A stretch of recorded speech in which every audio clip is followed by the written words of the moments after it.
So எனக்கு படமா வந்து ஐ வாஸ் உங்களுக்கு ரொம்ப நெருக்கமான படம். நெருக்கமான படம். அது அது the way it received was good. But ஆனா இந்த விஷயம் எனக்கு ரொம்ப இது உடனே வந்து அப்போ இது வந்து இது ஒரு பிரச்சனை ஆச்சுன்னா வந்து நம்ம படத்த நிப்பாட்டணும். இந்த மாதிரிலாம் நெறையா போச்சு. அப்புறம் ரெட் கார்டு குடுக்கணும். இந்த மாதிரிலாம் நெறையா போயிட்டு இருந்துச்சு.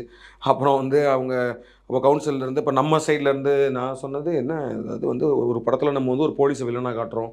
ஒரு படத்துல டாக்டர வில்லனா காட்டுறோம். ஒரு படத்துல பொலிட்டீஷியன வில்லனா காட்டுறோம். அது மாரி ஒரு ப்ரொடியூசர் இப்போ சினிமால இருந்துட்டே நம்மளே வந்து இத இப்போ ஒரு ப்ரொடியூசர வில்லனா காட்டக்கூடாதுன்னா, அப்போ அப்போ any time other people can comment இல்ல. ஸோ அப்படின்ற மாதிரி நம்ம சொன்ன உடனே, அப்போ எல்லாம் சேர்ந்து நாங்க படம் பார்க்குறோம் அப்படின்றாங்க. ஆனா வந்து நாங்க அடுத்த நாள் ஃப்ரைடே ரிலீஸ் ஆகுது படம். சாட்டர்டே நாங்க படம் பார்த்துட்டு டிசைட் பண்ணுவோம் அப்படின்ற மாரி. ஸோ அதுக்கு ஒரு ஷோ ஆர்கனைஸ் பண்ணி, ஸோ எனக்கு அந்த நேரத்துலலாம் ரொம்ப ஒரு மாரி ஆயிடுச்சு. ஒரு வேள இந்த ஷோ முடிச்சுட்டு வந்துட்டு, இவங்க வந்து ஏதாவது பிரச்சனைன்னாங்கன்னா, ரெட் கார்டு அது பிரச்சனை இல்ல. எனக்கு அது என்னன்னே தெரியல. ரெட் கார்டுன்னு போட்டா என்ன ஆகுன்றதுலாம் எனக்கு தெரியல. ஆனா ஒரு வேள படத்த நிப்பாட்டாங்கன்னு வச்சுக்கோங்க. படம் ரிலீஸ் ஸ்க்ரீன் பண்ணக்கூடாதுன்னு சொல்ட்டாங்கன்னா என்ன அப்படின்ட்டு.